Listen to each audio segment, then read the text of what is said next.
friends in a toxic relationship and it's so bad you don't even know whose fault it is anymore, that's what's going on in Memphis. Let me explain. I did not expect Ja Morant's career to turn out like this. I'm not gonna lie. He went from next face of the NBA to disgruntled superstar. First, let's go back because Ja was selected second overall in the NBA draft to Zion Williamson, and I can't decide who's been more disappointing. I mean, Ja has been more exciting on the court, I would say, but Zion hasn't had the violence issues that Ja had.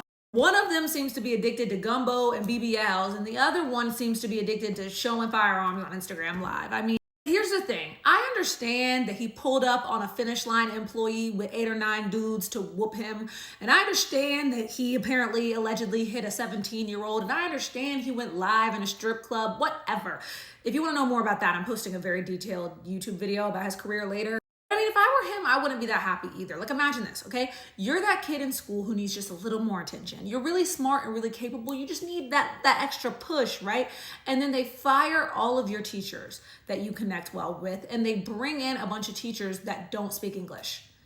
All of your teachers speak another language, and you guys are trying to communicate, but you're just not on the same. You can't speak the same language. Memphis Grizzlies purged their coaching staff and brought in this European coaching staff to implement this European style offense. Look, that's just what the analysts say. I'm not an expert on European basketball. I'm not going to lie to you, but I will say there's nothing wrong with Europeans. Okay, y'all, they're running the league right now, but the kind of offense that the Grizzlies are running is not suited for Ja, their $200 million star player.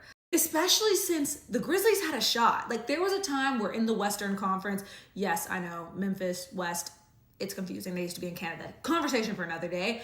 There was a time when there was a lot of hope for Memphis. I mean, they were the villains you loved to hate. It seemed like we were just a couple years away from them really winning it.